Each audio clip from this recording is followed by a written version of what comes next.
అందరికీ ముందుగా శ్రీ పరాభనామ సంవత్సర శుభాకాంక్షలు.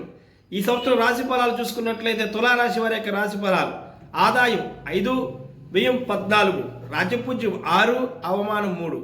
ఈ రాశి వారికి గురు సంచారం జూన్ 1 వరకు కూడా భాగ్యస్థానం సంచరించును. ఈ యొక్క సంచారం సౌభాగ్యం సుఖాన్ని కలిగిస్తుంది. తదుపరి దశమస్థానం గురు సంచారం సామాన్యంగా ఉన్నప్పటికీ అధిక ఆదాయాన్ని సూచిస్తుంది. ఇంకా శని భగవాన్ సంచారం షష్టమ స్థానం సంచరించడం. షష్టమ స్థాన సంచారం చాలా మంచి ఫలితాలు ఇస్తుందని మనం ఖచ్చితంగా చెప్పడం. మొత్తం మీద ఈ రాశి వారికి మంచి ఫలితాలు పొందే అవకాశాలు ఎక్కువగా ఉన్నట్టుగా కనిపిస్తున్నాయి. వీరు నూతన ఉద్యోగ ప్రయత్నాలు చేస్తున్నట్లయితే అవి ఖచ్చితంగా ఈ సంవత్సరం ఫలిస్తాయి.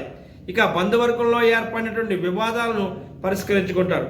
అదేవిధంగా వీరికి గురువు యొక్క బలం వల్ల సాంఘికంగా గౌరవం వచ్చి సమాజంలో ఒక మంచి గుర్తింపు పొందే అవకాశాలు కూడా మనకు కనిపిస్తున్నాయి. ఇక వీరు నూతన వ్యాపార కార్యకలాపాలు చేసేవారు, అలాగే వ్యాపారస్తులకు కూడా అధిక ఆదాయం ఉంటుంది. గతంతో పోల్చుకున్నట్లయితే స్థిరాస్తులు వృద్ధి చేస్తారు, గృహ నిర్మాణ కార్యకలాపాలు చేస్తారు, గృహంలో వివాహాది శుభకార్యాలు చేసే అవకాశాలు కూడా మనకి ఎక్కువగా కనిపిస్తున్నాయి. ఇక వ్యవసాయాలు చూసుకున్నట్లయితే 2 పంటలు బాగుంటాయి. ఈ విధంగా చూసుకున్నట్లయితే 2 పంటలు బాగుంటాయి. కౌలు రైతులు ఎవరైతే ఉన్నారో వారు గతంలో చేసిన రుణాలు తీరుస్తారు. మొత్తం మీద వ్యవసాయాలు అన్ని రకాల పంటలు పండించే వ్యవసాయాలు కూడా అధిక ఆదాయం ఉందని మనం చెప్పచ్చు. ఇంకా ముఖ్యంగా సినీ టీవీ కళాకారులు తీసుకున్నట్లయితే వారికి మంచి నటనా ప్రావీణ్యంతో పాటు కూడా గుర్తింపు వస్తుంది. తద్వారా వారికి అధిక ఆదాయం పొందారు. క్రీడాకారులు కూడా మంచి గుర్తింపు వచ్చి సంఘంలో మంచి గౌరవం పొందే అవకాశాలు కూడా మనకి ఈ సంవత్సరం కనిపిస్తున్నాయి. మొత్తం మీద క్రీడాకారులకి ఈ యొక్క సినీ కళాకారులకు కూడా మంచి గుర్తింపు ఉంటుంది. రాజకీయ నాయకులు చూసుకున్నట్లయితే గురు బలం చేత వారికి మంత్రివర్గంలో పదవి పొందే అవకాశాలు కూడా మనకు కనిపిస్తున్నాయని మనం ఖచ్చితంగా చెప్పచ్చు. మొత్తం మీద ఈ యొక్క తులారాశి వారి యొక్క ఫలితాలు మంచిగా ఉన్నాయి. అద్భుతమైన ఫలితాలు పొందే అవకాశాలు మనకి ఎక్కువగా కనిపిస్తున్నాయి. ద్రాక్షారామం భీమమండలానికి సంబంధించి 27 నక్షత్రాలకి 108 పాదాలు.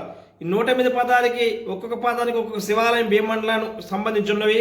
ఈ యొక్క తులారాశికి సంబంధించిన భీమమండలాలకు సంబంధించిన 108 పాదాలకు సంబంధించిన పాద నక్షత్రాలు నేను తెలియజేస్తున్నాను.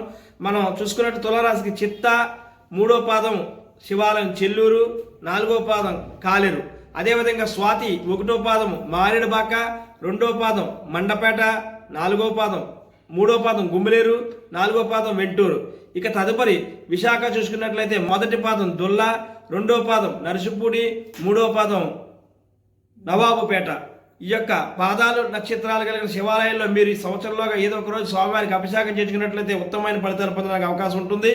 వీరి యొక్క అదృష్ట సంఖ్య 6, బుధ, గురు, శుక్ర వారాలు కలిసి వచ్చే వారాలు. వీరు దుర్గాదేవిని సుబ్రహ్మణ్యేశ్వరుని ఆరాధించండి. ఈ విధంగా ఆరాధించడం ద్వారా మెరుగైన ఫలితాలు పొందడానికి అవకాశం ఉంటుందని తెలియజేస్తున్నాను. ఇట్లు శ్రీ గురుపీఠం, మీ ఐ వెంకటేష్ సిద్ధాంతి. స్వస్తి.